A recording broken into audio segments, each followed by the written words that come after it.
Pernahkah kamu mengeluh karena AC di kantor atau di rumah terlalu dingin? Tunggu dulu sampai kamu mendengar tentang Oymyakon. Di Tompa ini, suhu dingin AC akan terasa seperti musim panas yang hangat. Selamat datang di desa berpenghuni paling dingin di muka bumi, Oymyakon, yang terletak jauh di pedalaman Republik Saha, atau Yakutia. Di Rusia, tempat ini dijuluki kutub dingin dunia. Dan alasannya akan membuatmu merinding, bukan hanya karena ceritanya. Pada tahun 1924, sebuah stasiun cuaca mencatat suhu yang luar biasa dingin, yaitu minus 71,2 derajat Celcius. Bayangkan, itu lebih dingin dari suhu rata-rata di kutub selatan dan jauh lebih dingin dari freezer di rumahmu yang biasanya hanya sekitar minus 18 derajat. Bahkan di hari-hari hangat selama musim dingin, suhu rata-rata di Oymyakon adalah minus 50 derajat Celcius. Udara dinginnya begitu menggigit sampai bisa terasa sakit saat dihirup. Dan jangan harap bisa menikmati sinar matahari berlama-lama. Saat puncak musim dingin, matahari hanya muncul sekitar 3 jam sehari, membuat hari terasa seperti senja yang abadi. Lalu, bagaimana sekitar 500 penduduk Oymyakon bisa bertahan hidup dalam kondisi se-ekstrem ini? Adaptasi mereka benar-benar luar biasa. Pertama, soal makanan. Lupakan kebun sayur atau sawah.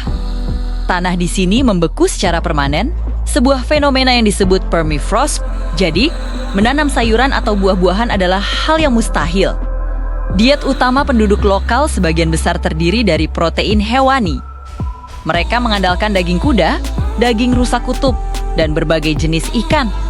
Salah satu hidangan khasnya adalah stroganina, yaitu irisan tipis ikan mentah yang dibekukan.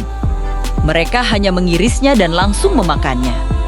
Makanan ini kaya akan mikronutrien yang sangat dibutuhkan tubuh untuk bertahan di suhu beku. Sekarang, mari kita bicara soal transportasi. Punya mobil di Oymyakon adalah sebuah tantangan besar.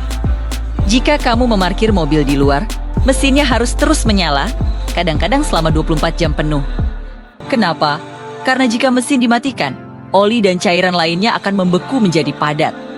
Mesin mobil bisa rusak parah dan tidak akan bisa dinyalakan lagi sampai musim panas tiba.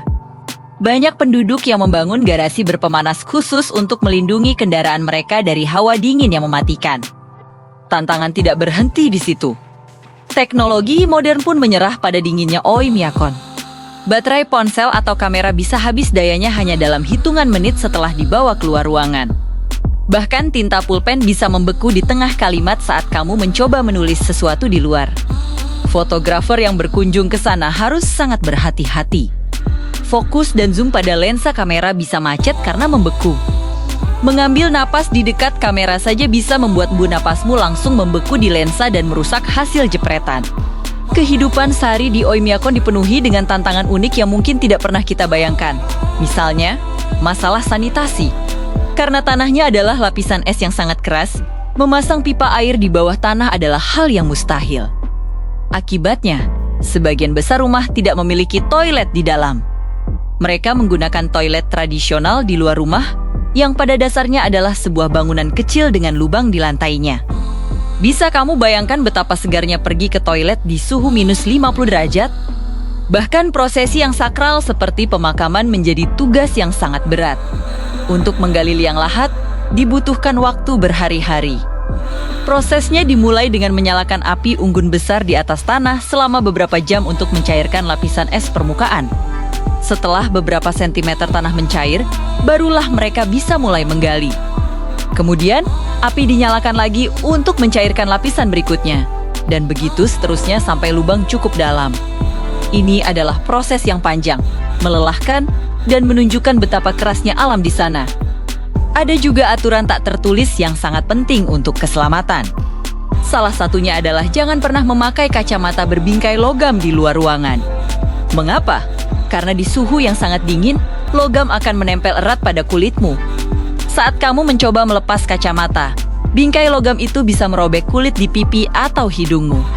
Jadi, kacamata plastik adalah satu-satunya pilihan yang aman. Bahkan menyentuh benda logam apapun dengan tangan kosong di luar bisa menyebabkan jari-jarimu menempel dan terluka parah. Tapi ada satu hal yang ironis.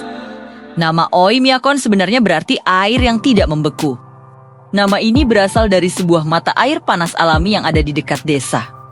Mata air inilah yang menjadi sumber kehidupan. Di tengah musim dingin yang paling ganas sekalipun, air dari mata air ini tidak pernah membeku. Para gembala rusa kutub akan membawa ternak mereka ke sini untuk minum. Keberadaan mata air panas ini adalah alasan mengapa desa ini bisa ada dan bertahan di lokasi yang tampaknya mustahil untuk dihuni. Anak-anak di Oymyakon juga sangat tangguh. Sekolah hanya akan diliburkan jika suhu turun di bawah minus 52 derajat Celcius untuk anak-anak yang lebih muda, dan minus 56 derajat untuk siswa yang lebih tua. Bagi mereka, bermain di salju pada suhu minus 40 derajat adalah hal yang biasa. Mereka terbungkus lapisan pakaian tebal dari wol dan bulu, hanya menyisakan sedikit celah untuk mata mereka.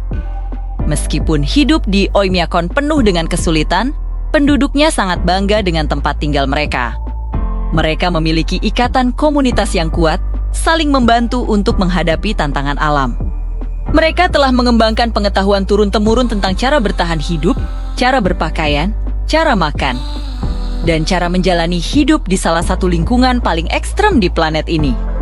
Bagi mereka, ini bukan sekadar tempat tinggal, tapi adalah rumah yang mereka cintai dengan segala keunikan dan kerasnya kondisi. Jadi, setelah mendengar semua ini, apakah kamu masih merasa AC di kamarmu terlalu dingin?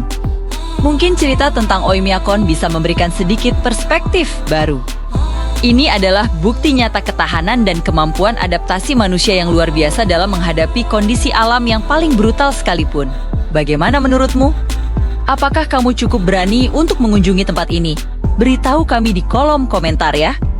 Terima kasih sudah menonton video ini. Jangan lupa untuk like, share, dan subscribe channel kami agar tidak ketinggalan cerita-cerita menakjubkan lainnya dari seluruh dunia. Sampai jumpa di video berikutnya.